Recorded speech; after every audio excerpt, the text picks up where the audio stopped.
മലയാള ഭാഷയോട് ബഹുമാനമില്ലാത്ത തലമുറ മലയാള നാട്ടിൽ വളർന്നു വന്നിരിക്കുകയാണെന്ന് പ്രശസ്ത നോവലിസ്റ്റ് സുഭാഷ് ചന്ദ്രൻ നീതു മോഹൻദാസ് രചിച്ച സപ്തപർണി എന്ന നോവലിന്റെ പ്രകാശനം നിർവഹിച്ചു സംസാരിക്കുകയായിരുന്നു അദ്ദേഹം. ഭാഷയോട് ബഹുമാനമില്ലാത്ത, ഭാഷ അറിയില്ല എന്ന് പറയുന്നതിൽ കേമത്വം വിചാരിക്കുന്ന ഒരു തലമുറ ഇവിടെ ഉണ്ടായി കഴിഞ്ഞിരിക്കുന്നു.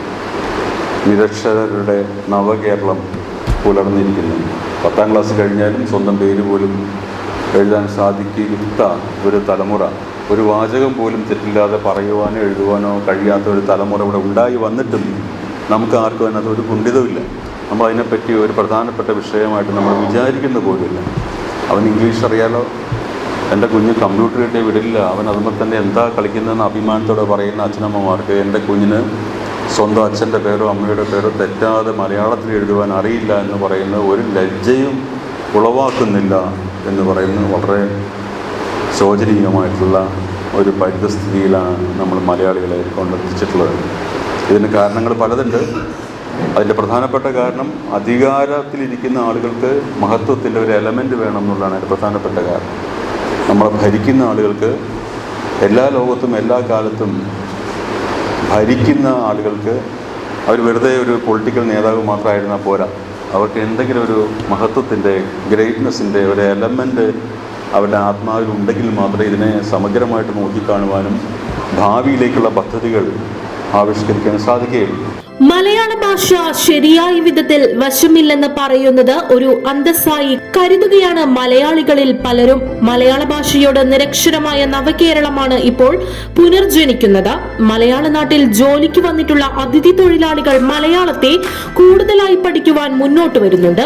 ഇനി സാഹിത്യ അക്കാദമി അവാർഡുകൾ ഇവർ കരസ്ഥമാക്കാനും സാധ്യതയുണ്ടെന്ന് അദ്ദേഹം ചൂണ്ടിക്കാട്ടി. സപ്തപർണി എന്ന ഈ നോവൽ വളരെ ഗൗരവത്തോടെയാണ് നീതു മോഹൻദാസ് സമീപിച്ചിട്ടുള്ളത്. ഒരു നോവൽ എന്നതിനപ്പുറം പല വിഷയങ്ങളും ഗഹനമായി പ്രതിപാദിക്കുന്ന ഒരു പുസ്തകം കൂടിയാണ് സപ്തപർണി. പ്രത്യേകിച്ചും മലയാള സാഹിത്യമോ മലയാള ഭാഷയോ ആയി ബന്ധപ്പെട്ട് ഒന്നും പഠിക്കാതെ വളരെ തിരക്ക് പിടിച്ച ഒരു ലോകത്ത് തുടരുമ്പോഴും അക്ഷരത്തിന്റെ ആ കാന്തിയെ മനസ്സിൽ കൊണ്ടു നടക്കുന്ന ഒരു എഴുത്തുകാരി എന്ന നിലയ്ക്ക് നീതുവിന് പൂർണ്ണ പിന്തുണ നൽകേണ്ടത് ഓരോ മലയാളികളുടെയും കടമയാണെന്നും അദ്ദേഹം പറഞ്ഞു. ഭാവിയിൽ ഇനിയും നല്ല രചനകൾ കൂടെ നീതു മോഹൻദാസ് കടന്നുപോകുമെന്ന് പ്രത്യാശയുണ്ടെന്നും അദ്ദേഹം കൂട്ടിച്ചേർത്തു.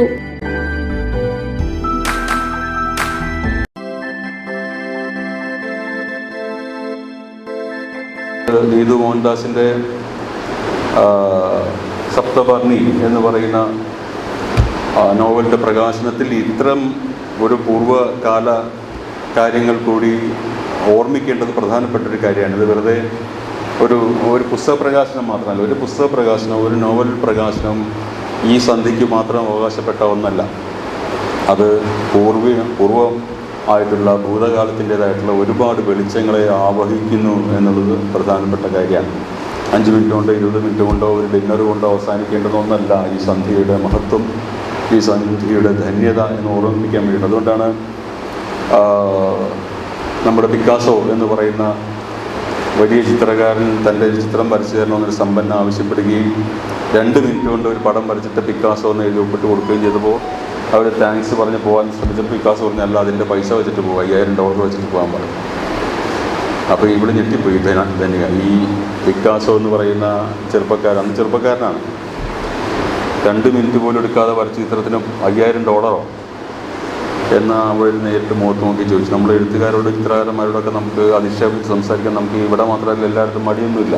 നീതു ഇങ്ങനെ ഒരു പുസ്തകം പ്രകാശനം ചെയ്യുമ്പോൾ വാസ്തവത്തിൽ നീതു പോലും അറിയാതെ ഒരു വലിയ ശൃംഖലയുമായിട്ട് തന്നെ കണ്ണി ചേർക്കുകയാണ് ചെയ്യുന്നതെന്ന് ഓർമ്മിപ്പിക്കാൻ വേണ്ടിയിട്ടാണ് ഞാനിത് പറഞ്ഞത്. അത് വളരെ പ്രധാനപ്പെട്ട ഒരു കാര്യവുമാണ്.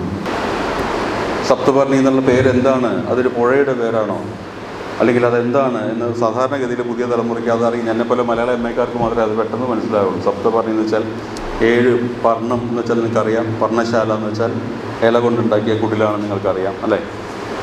അവർണ എന്ന് വെച്ചാൽ സരസ്വതിയുടെ പര്യായമാണ് എന്നറിയാം.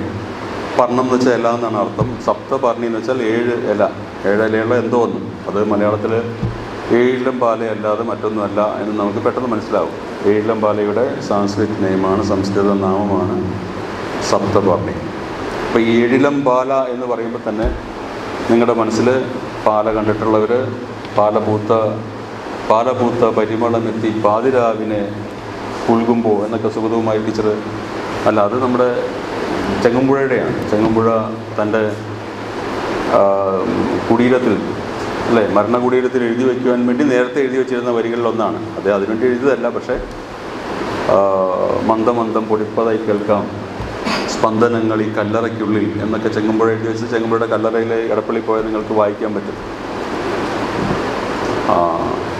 അപ്പോൾ പാല എന്ന് പറയുമ്പോൾ, പാലയുടെ സുഗന്ധം എന്ന് പറയുമ്പോൾ, ഏഴിലം പാല എന്ന് പറയുമ്പോൾ അത് വെറുതെ ഒരു ചെടിയായിട്ടോ വൃക്ഷമായിട്ടോ മാത്രമല്ല, അതിൽ അതീന്ദ്രിയം എന്ന് പറയാവുന്ന, അലൗകികം എന്ന് പറയാവുന്ന, ഈ ഭൂമിയുടേതല്ലാത്ത എന്ന് പറയാവുന്ന മറ്റു ചില അംശങ്ങൾ കൂടി അതിനകത്തുണ്ട് എന്ന് നമുക്കെല്ലാവർക്കും അറിയാം. അത് ഒരുപക്ഷെ യക്ഷിയുടെ സാന്നിധ്യമായിട്ടോ ഗന്ധർവൻ്റെ സാന്നിധ്യമായിട്ടോ ഒക്കെ അവിടെ ഉണ്ടായിട്ടിരിക്കാം. ആ പേര് കേൾക്കുന്ന മാത്രയിൽ സപ്തപർണി എന്ന് പറഞ്ഞാൽ ഏഴിലം പാലയാണ് എന്ന് കേൾക്കുന്ന മാത്രയിൽ പുസ്തകം വായിക്കാതെ തന്നെ ഒരു അനുഭവ പരിസരത്തെ ഉണർത്തിയെടുക്കുവാൻ ആ വാക്കിന് കഴിയും. അത് വാക്കിൻ്റെ അർത്ഥതലങ്ങളിലേക്ക് കൂടുതൽ പോകുമ്പോഴാണ് ഉണ്ടാവുക. ഫെഡറൽ ബാങ്ക് HR മേധാവി N രാജനാരായണന് പുസ്തകം കൈമാറി സുഭാഷ് ചന്ദ്രൻ പ്രകാശന കർമ്മം നിർവഹിച്ചു. എഴുത്തുകാരി ഗീത മുന്നൂർക്കോട് പുസ്തകം പരിചയപ്പെടുത്തി. ഫെഡറൽ ബാങ്കിലെ സീനിയർ മാനേജറായ നീതു മോഹൻദാസ് ഇംഗ്ലീഷിൽ കവിതാ സമാഹാരവും പുറത്തിറക്കിയിട്ടുണ്ട്.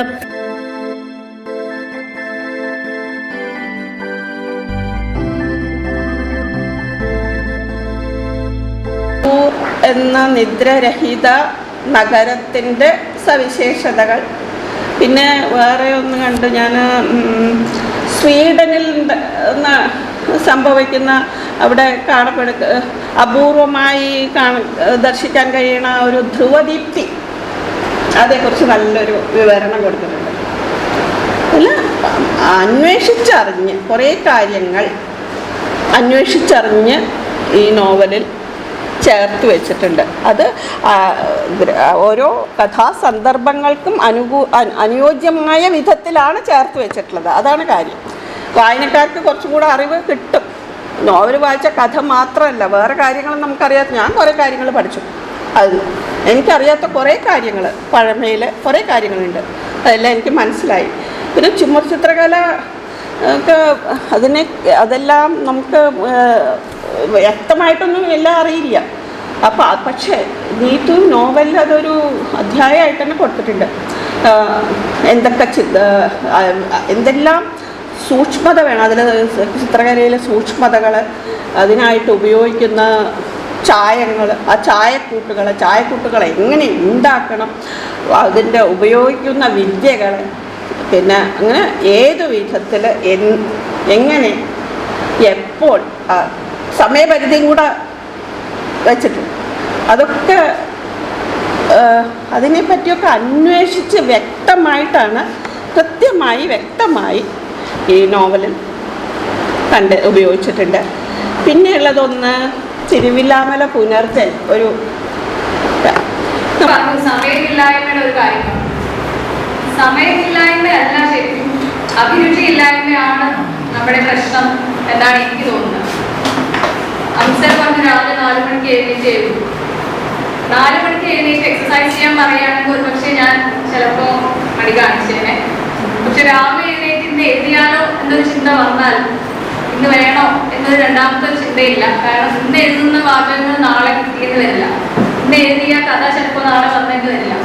അപ്പൊ നമുക്ക് എന്താണോ പാഷൻ, നമുക്ക് എന്തിനാണോ ഇഷ്ടം, അത് ഉൾക്കൊള്ളാനും നമുക്ക് വേണ്ടാത്തത് ത്യജിക്കാനുള്ള ഒരു കഴിവ് നമുക്കുണ്ട്. അപ്പൊ അത് ചെറുപ്പത്തിൽ തന്നെ നമുക്ക് ആ ഒരു ഹാബിറ്റ് നമ്മളിൽ വളർത്തുന്നതിൽ ഏറ്റവും വലിയ ഒരു റോൾ ഉള്ളത് നമ്മുടെ സ്കൂളിനാണ്. ഗീതാമേടം നടത്തുന്ന എല്ലാ ടീച്ചേഴ്സിനെയും റെപ്രസെന്റ് ചെയ്യുന്ന കമ്മ്യൂണിറ്റി, അവരാണ് ആ ഒരു വായന, എഴുത്ത്, ലാംഗ്വേജ് അതെല്ലാം ചെറുപ്പം തൊട്ടേ ഉള്ളിൽ ഇൻകൾക്കേറ്റ് ചെയ്തത്. അത് കഴിഞ്ഞ് ഈ സപ്തപർണി എഴുതി കഴിഞ്ഞ് ഞാൻ ആദ്യം സാറിനെയാണ് കാണിച്ചത്. സാർ വളരെ നല്ല അഭിപ്രായം പറഞ്ഞു. എങ്കിലും സാർ പറഞ്ഞു നമുക്ക് ഇനി ഒരാൾക്ക് കൂടി ഇതൊന്ന് കൊടുത്ത് വായിപ്പിച്ച് നോക്കാം. അപ്പൊ എനിക്ക് തോന്നി അംസർ ചിലപ്പോൾ എന്നോടുള്ള സ്നേഹം കൊണ്ട് വളരെ നന്നായിട്ടുണ്ടെന്ന് പറയാം. പക്ഷെ എന്നെ ഒട്ടും ഒരാളത് വായിച്ചു നോക്കി എന്ത് പറയുന്നു എന്ന് നോക്കാമെന്ന് കരുതി ശ്രീ ഇന്ദുചൂടൻ കിഴക്കേടം സാറിന് ഞാൻ ആദ്യമായി പരിചയപ്പെടുന്നത്, സാറിനെ വിളിച്ച് സംസാരിക്കുന്നതിനിടയിൽ ഞാൻ പറഞ്ഞു, സാർ എനിക്ക് മലയാളം ആധികാരികമായി അറിയില്ല. അന്ന് സാർ വലിയൊരു പാഠമാണ് പഠിപ്പിച്ചത്. സാർ പറഞ്ഞു, മലയാളത്തിലെ പ്രഗത്ഭരായ ഒരുപാട് എഴുത്തുകാർ, സ്കൂൾ വിദ്യാഭ്യാസം പോലും ഇല്ലാത്ത പ്രഗത്ഭരായ എഴുത്തുകാർ മലയാളത്തിലുണ്ടായിട്ടുണ്ട്. അന്ന് ഞാൻ മനസ്സിലാക്കി, ഭാഷ സ്കൂളിൽ നിന്ന് പഠിക്കുന്ന ഭാഷയല്ല, മാതൃഭാഷയാണ്. നമുക്കത് എന്ന് വേണമെങ്കിലും നമ്മുടെ ഉള്ളിൽ അത് ഉറങ്ങിക്കിടക്കുന്നതാണ്. അപ്പോൾ മലയാളത്തിൽ എൻ്റെ മാതൃഭാഷ എൻ്റെ ഉള്ളിൽ വീണ്ടും ഉണർത്തിയത് ഫെഡറൽ ബാങ്കിൽ എൻ്റെ ഒരു വ്യാഴവട്ടത്തിന് മേൽ വരുന്ന ഔദ്യോഗിക ജീവിതമാണ്. 2012 കോഴിക്കോട് കൊടുവള്ളി ശാഖയിലാണ് ആദ്യമായി ഞാൻ ക്ലർക്കായി ജോലിക്ക് കയറുന്നത്.